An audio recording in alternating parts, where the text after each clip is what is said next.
They're gonna move now. There it goes. Might want to go. Yeah, before we even talk, it would be nice just to have 2 minutes of you just talking to guys, walking around. Well, I'm not gonna go down there. Let her get the light. Okay. Hey, what's this password? See, I can't talk about anything interesting because I don't know. But we can do it another time. You know, this is gonna be going on for a long time. So the voice part you can do anytime with me. You don't have to do it today. But the most fun of a documentary is if the audience feels like they were there, Right. rather than a narration. It's more experiential than that. This is a second phase. When I saw how big the lobby was going to be before, Yeah. see that little pipe that's coming up with a little stone pipe down there? From the column, and Yes, then yes. that's about where the lobby ended before. And I said, that's not enough. We need more. So I won't tell you how much more money.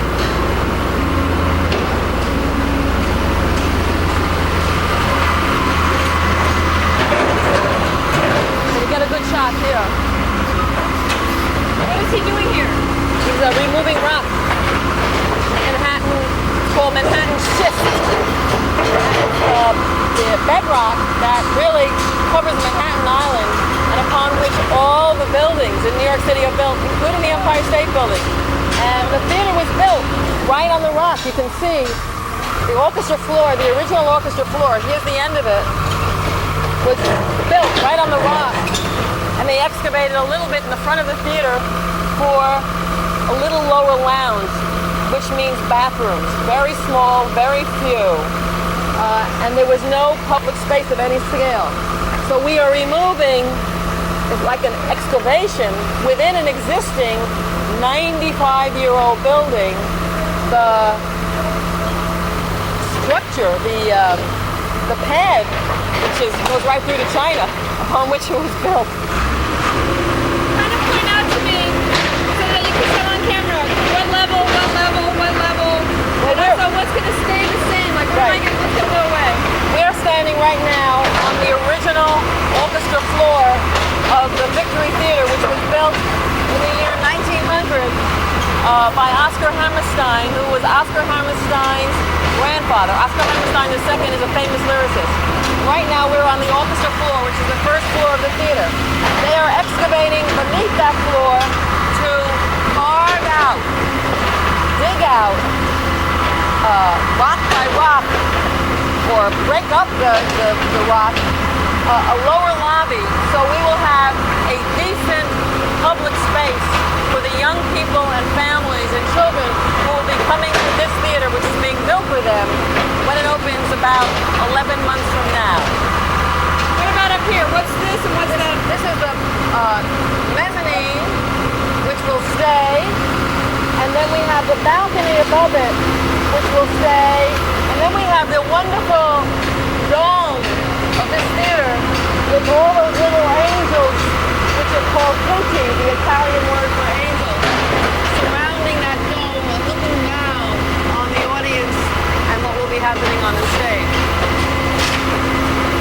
And we're restoring the boxes, we're restoring the balconies, we're restoring all the decorative work in this theater, some of which you can probably see today. Is there a piece you can walk up to right now and show me? A piece of decoration?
We're going to get a picture in the Times now. I mean, that was the Yeah. publisher, right?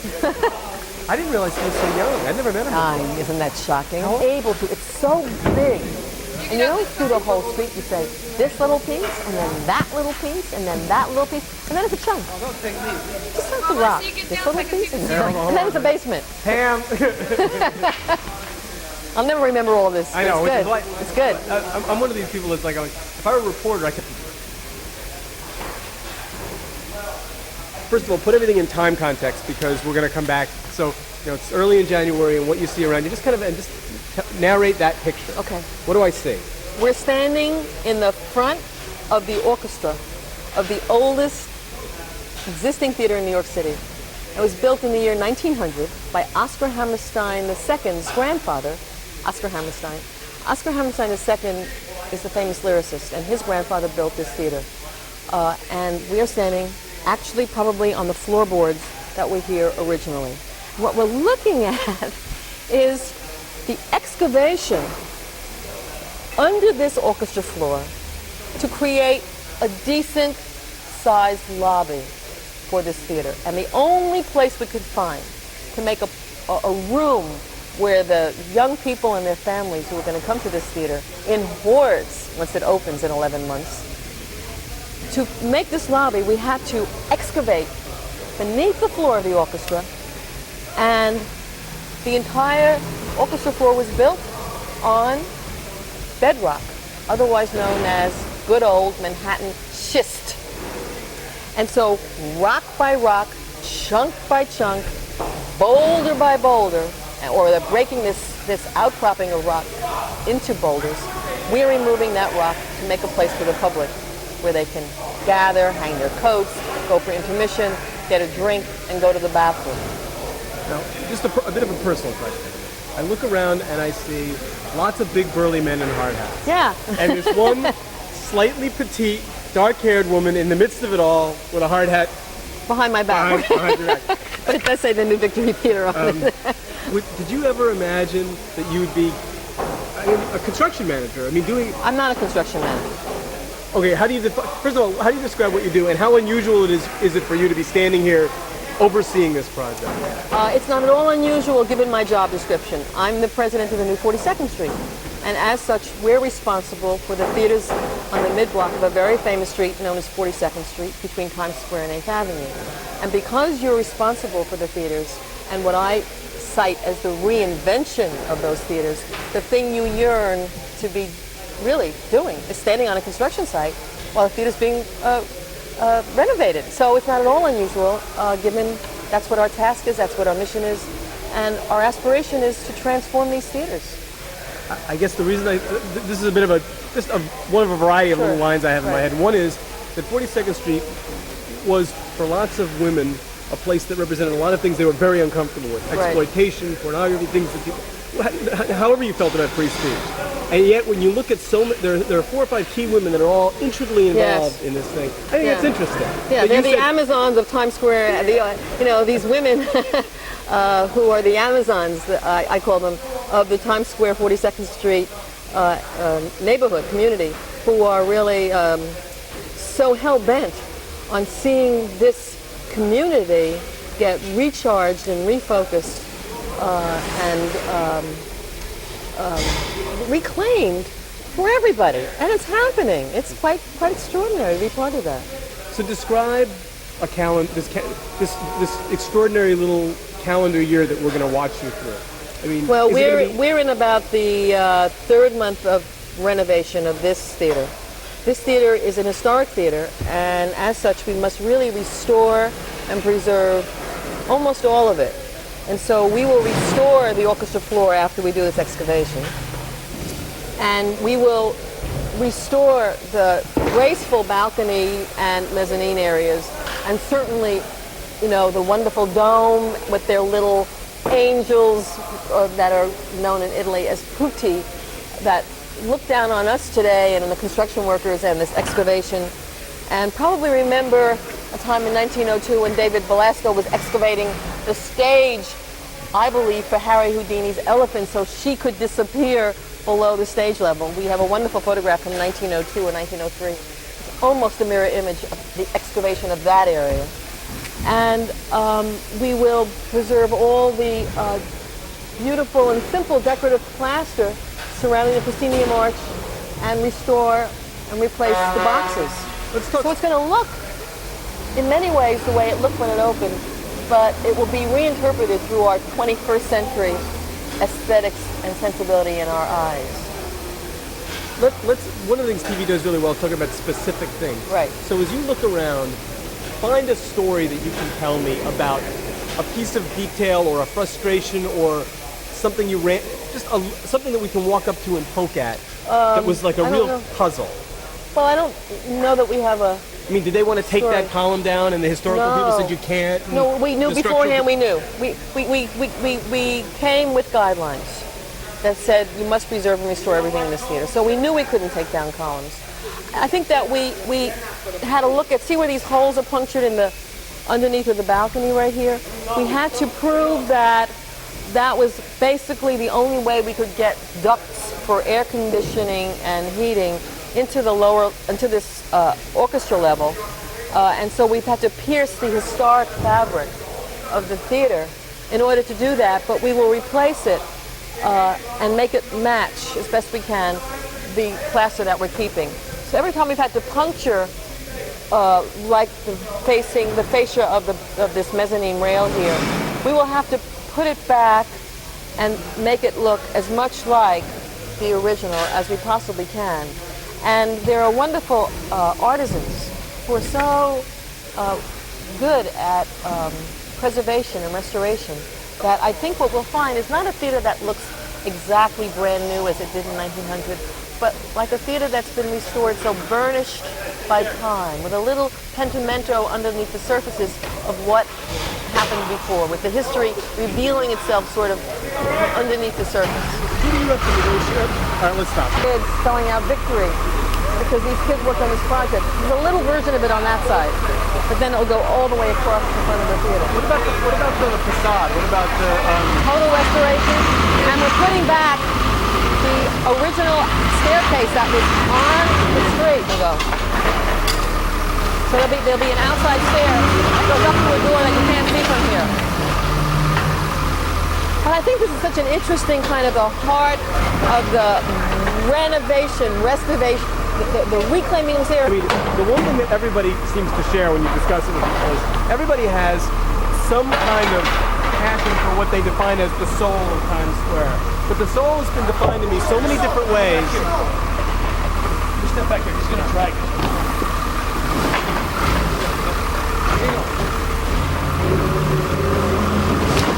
Now, if we wanted, how far up could we go to get it down without the stairs? Go all the way up. Get Ralph to take you up. You can go up those stairs if we can get there. But I was all the way up there yesterday. I was all the way up. I was all the way up. I was all the way up. See, I told you I was in the theater.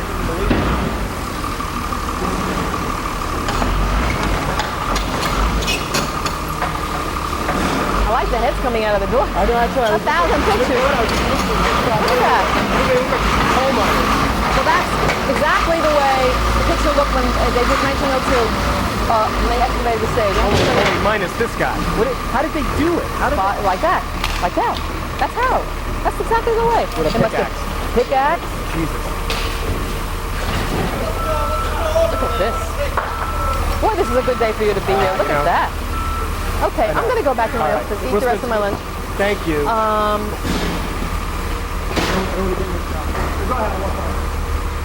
Let it get a shot. Wait till they...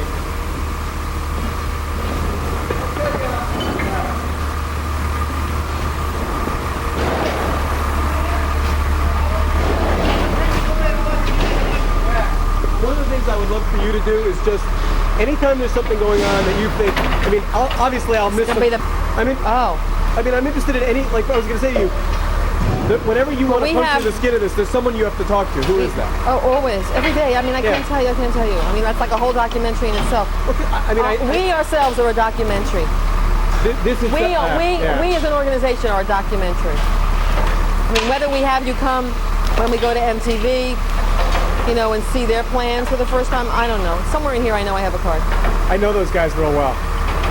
We work for them. Who do you work for? That's me. Well, the person I know best, I can call Tom and say, this isn't local news, you don't have to worry about it. Right. And I just think, to me, some of the moments where, I mean, I don't want to do an hour film that says, look, Times Square came back to life. Miserable meeting. My morning was a miserable morning. I had a miserable morning today. I had to scream and curse at people on this construction site, and I couldn't have my regular meetings. But every day is like that. Because it's running behind schedule, because of budget? No, it's what we did about our little cash. Because people don't believe we're going to do it. Still, I believe you. Nobody did the children's theater. It's too hard. It's too Well, hard. you know, I know a little bit about that. Subsidy is too hard. But we'll do it. Do it. But my week's interesting. I had breakfast with David Malmuth at Disney on one morning this week. I have exchanges with MTV. I yell at architects.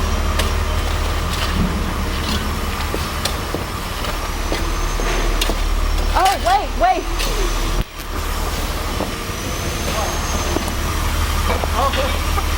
So what do I have here? Pam is saying to me, where did she go? Thanks, bye-bye.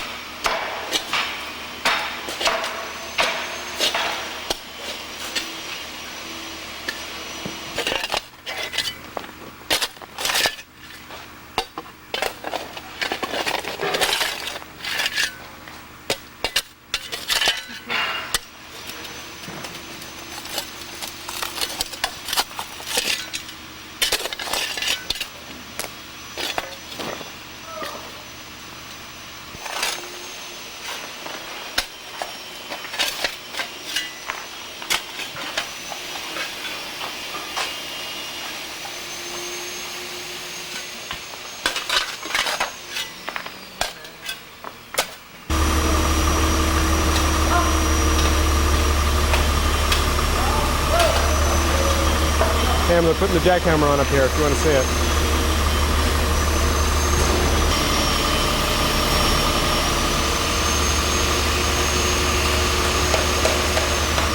Hey Pam, great pictures up here. Earth to Pam, come in please.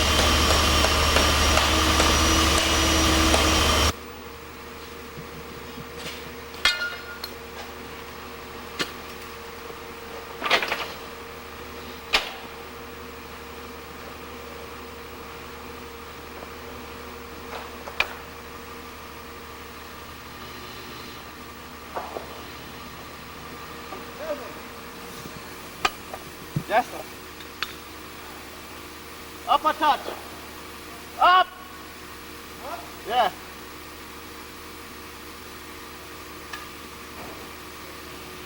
Hook.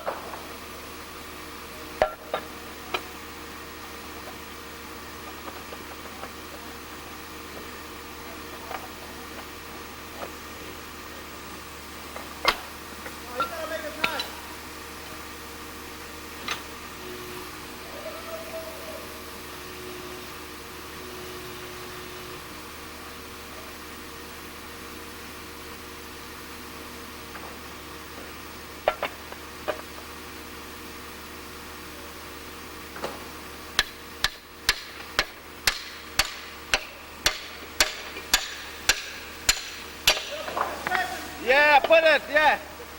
Yeah, I put it in.